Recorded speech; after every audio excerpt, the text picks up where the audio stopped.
Long ago, in England, there lived a businessman named Lemuel Gulliver. One day, he decided to travel to the South Seas with his friends. The sea was rough, and a violent storm struck their old, battered ship. All the sailors, including the captain, drowned. Even Gulliver's friends could not be found. Gulliver was saved only because he held on tight to a large wooden log. He swam against the waves for hours and finally found himself near a piece of land.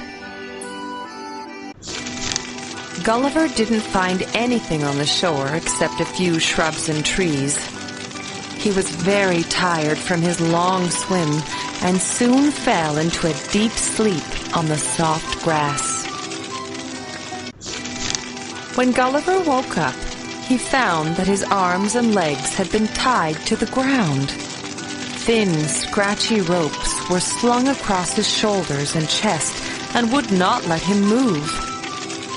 Then he saw a couple of tiny men dressed as soldiers walking on his chest.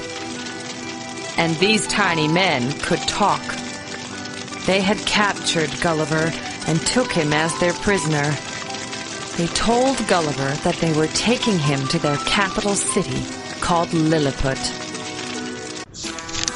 Hundreds of Lilliputians thronged around to see this giant.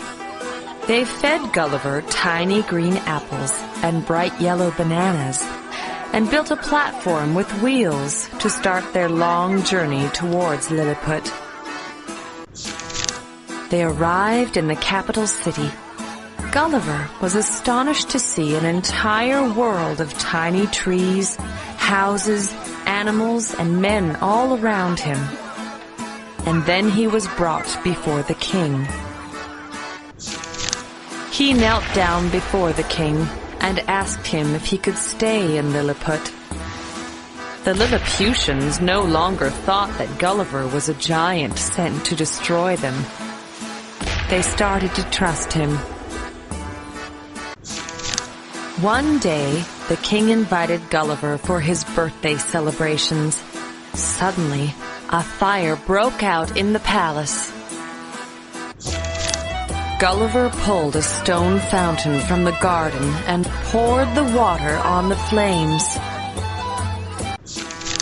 The Lilliputians were very pleased with Gulliver, and so they decided to build him a house. One day, Gulliver saw a fleet of ships from the neighboring land of Blefuscu coming to wage war on Lilliput. Gulliver waded through the water to stop the Blefuscan attack.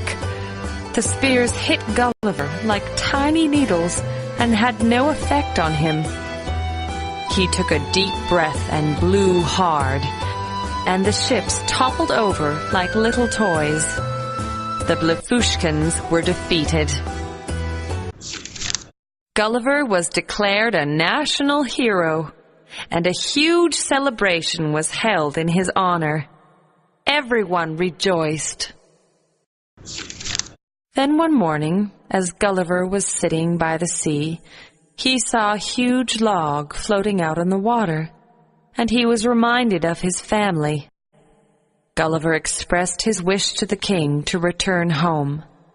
The king ordered his men to build a ship for Gulliver. The Lilliputians used the log to make a beautiful boat. All the Lilliputians gathered on the dock to bid farewell to Gulliver. They gave him some animals as gifts: cows, horses, and sheep. They made sure he had sufficient food and other necessities for his long journey. Gulliver bid the Lilliputians farewell. Gulliver was sailing for many days until finally he spotted a ship. They rescued him and brought him home to England. His friends were amazed to see the tiny animals.